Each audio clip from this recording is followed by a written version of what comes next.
अस्सलाम वालेकुम। Microbiology lecture number 4 हम लोगों ने स्टार्ट किया हुआ है बैक्टीरिया के सेल स्ट्रक्चर को, बेसिक बैक्टीरियल सेल स्ट्रक्चर्स कि बैक्टीरिया का जो सा है उसके सेल का क्या स्ट्रक्चर होता है।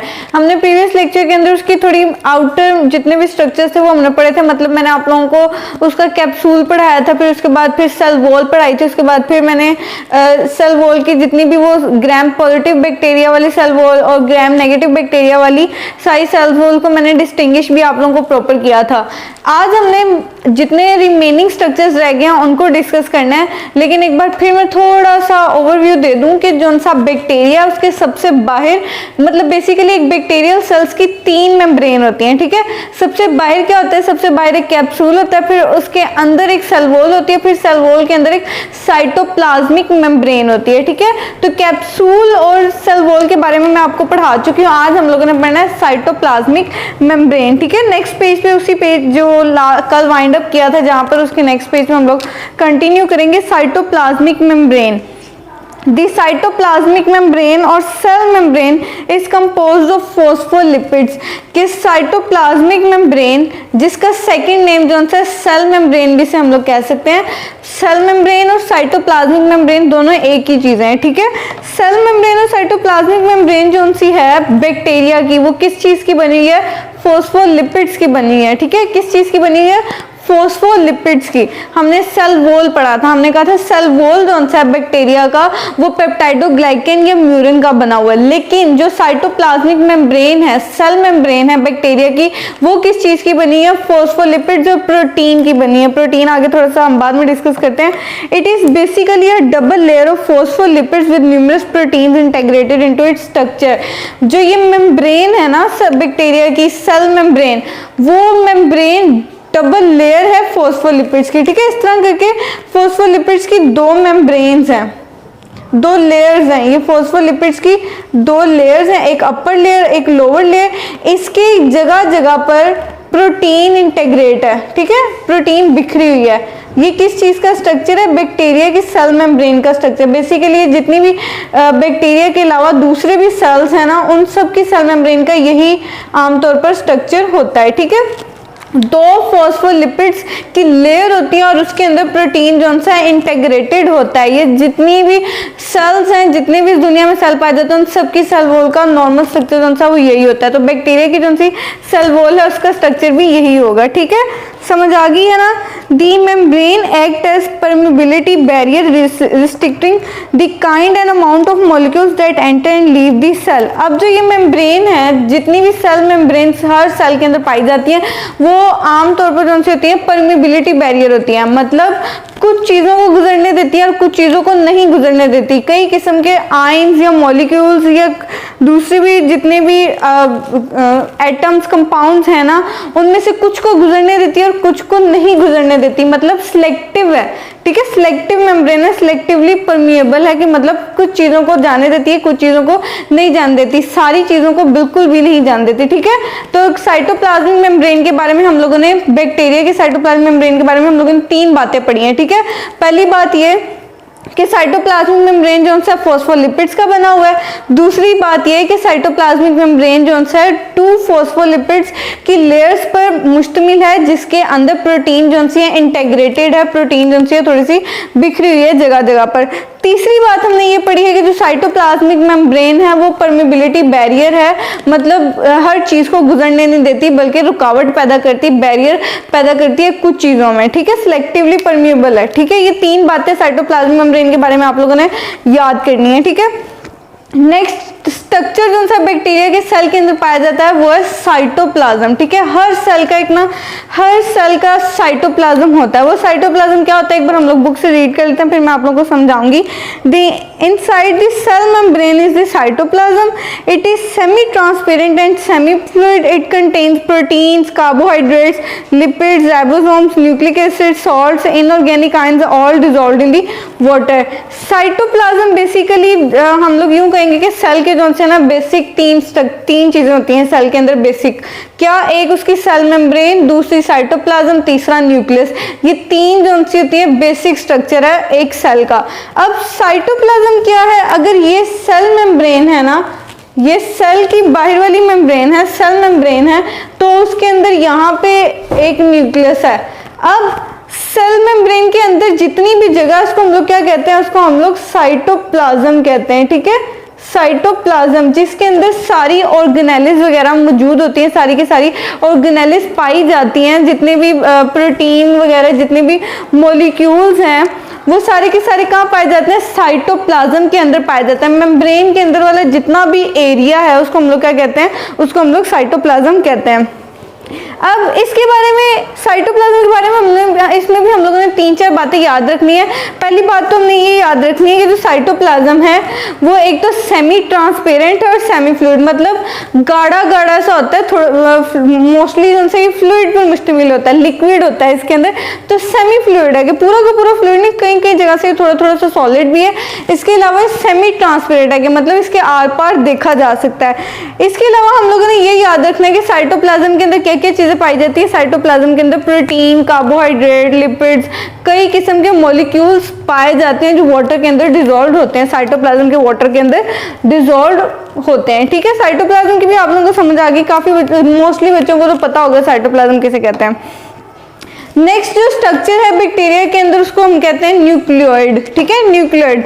मैंने आप लोगों को पहले ही बताया था कि बैक्टीरिया जो सा है वो प्रोकैरियोटिक ऑर्गेनिज्म है, प्रोकैरियोटिक माइक्रो ऑर्गेनिज्म है। प्रोकैरियोट्स ऐसे ऑर्गेनिजम्स होते हैं जिनका न्यूक्लियस के गिर्द मेम्ब्रेन नहीं होती है, ठीक है। यूकैरियोटिक ऑर्गेनिज्म जितने भी होते हैं उनकी न्यूक्लियस के गिर्द मेम्ब्रेन होती है। तो इधर न्यूक्लियोइड का वर्ड यूज है, न्यूक्लियस का वर्ड इस्तेमाल नहीं है, ठीक है। न्यूक्लियोइड आप लोगों ने गौर से पढ़ना है कि ये क्या होता है, ठीक है। The nucleoid is a region of cytoplasm where the chromosomal DNA is located. It is not a membrane bound nucleus but simply an area of cytoplasm where the strands of DNA are found। अब nucleus क्या है, basic nucleoid क्या है, nucleoid cytoplasm का वो area है जहाँ पे डीएनए के स्ट्रैंड्स पाए जाते हैं, ठीक है, जहाँ पे डीएनए के स्ट्रैंड्स पाए जाते हैं। एक डार्क स्पॉट, एक डार्क सी जगह होगी लेकिन उसके अंदर मेम्ब्रेन नहीं होगी, उस जगह को हम लोग क्या कहेंगे, उस जगह को हम लोग कहेंगे न्यूक्लियोइड, ठीक है, क्या कहेंगे, न्यूक्लियोइड। इसके अंदर क्या पाया जाता है, इसके अंदर क्रोमोसोम पाए जाते हैं। क्रोमोसोम किसके बने होते हैं, क्रोमोसोम डीएनए के बने होते हैं, मतलब डीएनए की स्ट्रैंड्स साइटोप्लाज्म के जिस एरिया में फाउंड हों उस एरिया को हम लोग क्या कहते हैं, उस एरिया को हम लोग न्यूक्लियोइड कहते हैं, ठीक है।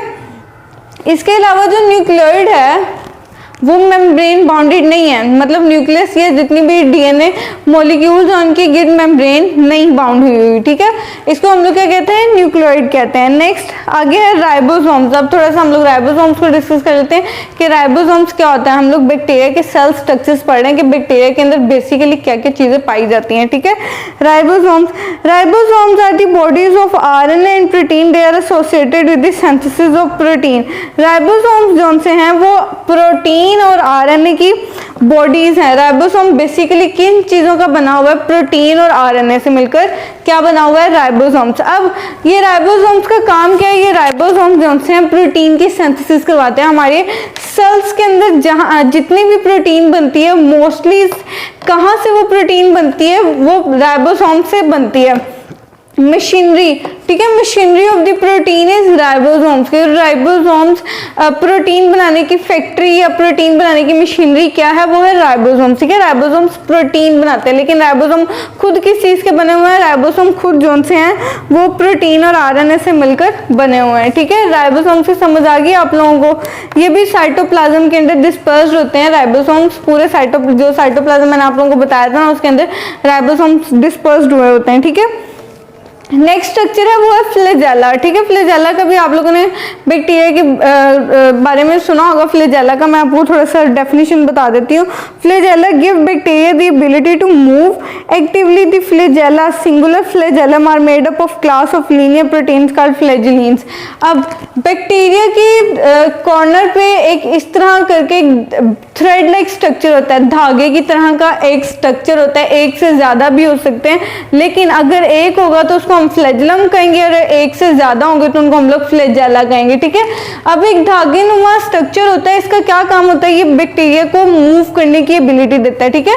बैक्टीरिया को मूव करने में, हरकत करने में, मूवमेंट पैदा करने में मदद देता है। आगे मूव करने के लिए मदद देता है। अब ये जो सा फ्लैजेला है ना, ये एक प्रोटीन का बना हुआ है, ठीक है। ये धागा जो सा है एक प्रोटीन का बना हुआ है। उस प्रोटीन को क्या कहते हैं? उस प्रोटीन को हम फ्लैजिलीन कहते हैं, ठीक है। क्या कहते हैं? फ्लैजिलीन।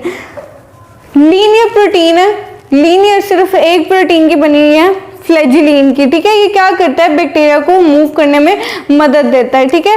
फ्लैजेला की भी आप लोगों को समझ आ गई। इसके अलावा नेक्स्ट स्ट्रक्चर कौन सा है? वो पाइली है। नेक्स्ट पेज पे आ जाओ, उधर से हम लोग थोड़ा सा इंट्रोडक्शन पढ़ लेते हैं पाइली का। Pili are shorter and thinner than flagella and function as attachment organs that promote specific cell to cell contact. The attachment can be between the bacterial cell and the host cell or between the one bacterial cell to another. Pili क्या होते हैं? पाइली जो से होते हैं ये भी hair like structures होते हैं, बालों की तरह के होते हैं, लेकिन फर्क ये है कि जो पाइली जो से होते हैं वो फ्लैजेला से ज्यादा पतले और छोटे होते हैं। अगर फ्लैजेला इतना बड़ा होता है तो पाइली जो से इस तरह करके बैक्टीरिया की सारी सरफेस पे पाए जाते हैं, ठीक है। अब फ्लैजेला का काम क्या? फ्लैजेला जो से एबिलिटी देता है बैक्टीरिया को मूव करने की, लेकिन पाइली क्या करता है? पाइली जो है एक बैक्टीरिया को दूसरे बैक्टीरिया के साथ जुड़ने में मदद देता है, अटैचमेंट देता है। दूसरे बैक्टीरिया के साथ नहीं तो फिर किसी होस्ट के साथ या फिर किसी सरफेस के साथ अटैच रहने में क्या चीज मदद देती है? पाइली। लेकिन फ्लैजेला क्या है? फ्लैजेला जो है बैक्टीरिया को मूव करने में मदद देता है। अब जो फ्लैजेला जो है वो बिगर होता है, लॉन्गर और थिक होता है, लेकिन जो पाइली होते हैं वो बहुत शॉर्टर होते हैं और थिन होते हैं एज कम्पेयर टू फ्लैजेला, ठीक है। तो दोनों का डिफरेंस आप लोगों को समझ आ गया। आप लोगों ने पाइली और फ्लैजेला में बिल्कुल भी कंफ्यूज नहीं होना, काफी हद तक ऑपोजिट चीजें हैं, ठीक है। दोनों चीजें बैक्टीरिया की सरफेस पे पाए जाते हैं, बैक्टीरिया की सेल मेम्ब्रेन या फिर कैप्सूल के बाहर पाए जाते हैं, ठीक है। हेयर लाइक स्ट्रक्चर्स ही हैं दोनों। नेक्स्ट हम लोग पढ़ लेते हैं इंक्लूजन बॉडीज, ठीक है। बैक्टीरिया के स्ट्रक्चर्स में से एक स्ट्रक्चर है इंक्लूजन बॉडीज। ये क्या होती हैं? ग्लोब्यूल्स ऑफ स्टार्च, ग्लाइकोजन और lipids in the cytoplasm are called inclusion bodies. They store nutrients for periods of starvation. अब इन बैक्टीरिया का जो साइटोप्लाज्म है ना, उसके अंदर कई ग्लोब्यूल्स पाए जाते हैं। किसके बने हुए? स्टार्च के बने हुए ग्लोब्यूल्स, ग्लाइकोजन के, लिपिड्स के बने हुए जो उनसे होते हैं। इस तरह थैलियां बनी पड़ी होती है ना साइटोप्लाज्म के अंदर, उनको कलेक्टिवली क्या कहा जाता है? उन सबको मिलकर, चाहे वो लिपिड के ग्लोब्यूल्स हो, चाहे वो ग्लाइकोजन के ग्लोब्यूल्स हो, चाहे लिपिड के हो, उन सबको क्या कहा जाता है? उन सबको इंक्लूजन बॉडीज कहा जाता है, ठीक है। वो क्या करते हैं? वो भूख के वक्त, जब स्टार्वेशन हो रही हो, बहुत ज्यादा भूख लग रही हो, उस वक्त के लिए जो है एनर्जी को स्टोर रखते हैं, न्यूट्रिएंट्स को स्टोर रखते हैं ताकि जब बहुत ज्यादा भूख लग रही हो तो उन न्यूट्रिएंट्स से हमें एनर्जी प्रोवाइड होती रहे, हमारी भूख में थोड़ी सी कमी आती रहे, ठीक है। तो आप लोगों को समझ आ गई ना कि इंक्लूजन बॉडीज क्या होती हैं? ग्लोब्यूल्स होते हैं, किसके? स्टार्च के, लिपिड्स के, प्रोटीन्स के, जो कि साइटोप्लाज्म के अंदर फैले हुए होते हैं। क्या काम करते हैं इंक्लूजन बॉडीज? क्यों पाई जाती है साइटोप्लाज्म के लिए? इसलिए ताकि जब स्टार्वेशन का पीरियड है, जब भूख का पीरियड है, तो उसमें वो न्यूट्रिएंट्स जो स्टोर हुए होते हैं उनसे हेल्प मिल सके, ठीक है। लास्ट जो स्ट्रक्चर है बैक्टीरिया का वो क्या है? सेल एनवेलप है, ठीक है। Some microbiologist combine the cell membrane, cell wall and capsule and term then cell envelope. मैंने आप लोगों को बताया था कि बैक्टीरिया के अंदर आप लोग तीन उसके मेम्ब्रेन्स पढ़ोगे, ठीक है। एक कैप्सूल, कैप्सूल के अंदर सेल वॉल, सेल वॉल के अंदर सेल मेम्ब्रेन। लेकिन कुछ माइक्रोबायोलॉजिस्ट, ऐसे साइंटिस्ट जो माइक्रोबायोलॉजी को स्टडी करते हैं या फिर माइक्रो ऑर्गेनिजम्स को स्टडी करते हैं, वो इन तीनों को अलग अलग नहीं पढ़ते कि चलो कैप्सूल है, फिर सेल वॉल है, फिर सेल मेम्ब्रेन, नहीं, इन तीनों को मिक्स करके वो सेल एनवेलप कह देते हैं, ठीक है। कि बैक्टीरिया जो है उसका जो मेम्ब्रेन है, उसका जो स्ट्रक्चर है वो सेल एनवेलप का बना हुआ है। मतलब इसका मतलब ये है कि सेल एनवेलप का मतलब उसके अंदर कैप्सूल भी है, उसके अंदर सेल मेम्ब्रेन भी है, उसके अंदर सेल वॉल भी है। तो सेल एनवेलप का मतलब इसके अंदर सेल वॉल भी है, सेल मेम्ब्रेन भी है और इसके अलावा कैप्सूल भी है, ठीक है। कुछ बायोलॉजिस्ट ने इजी करने के लिए अपनी स्टडीज को सेल एनवेलप इन्वेंट किया था, ठीक है, बैक्टीरिया के स्ट्रक्चर को मजीद डिस्क्राइब करने के लिए। अब आप लोगों को समझ आ गई ना कि बेसिक स्ट्रक्चर्स बैक्टीरिया के क्या हैं। डायग्राम आप लोगों को पिछले वाले पेज पे प्रॉपर नजर आ रही है, उसमें आप लोग डायग्राम में भी देख सकते हो कि फ्लैजेला किसे कहते हैं, पाइली किसे कहते हैं, कहाँ मौजूद होते हैं, राइबोसोम्स किस शक्ल के होते हैं, ठीक है। तो ये सारी की सारी आई होप आप लोगों को समझ आ चुकी होगी। अगर ना समझ आए तो क्वेश्चन जरूर कीजिएगा। अल्लाह हाफिज।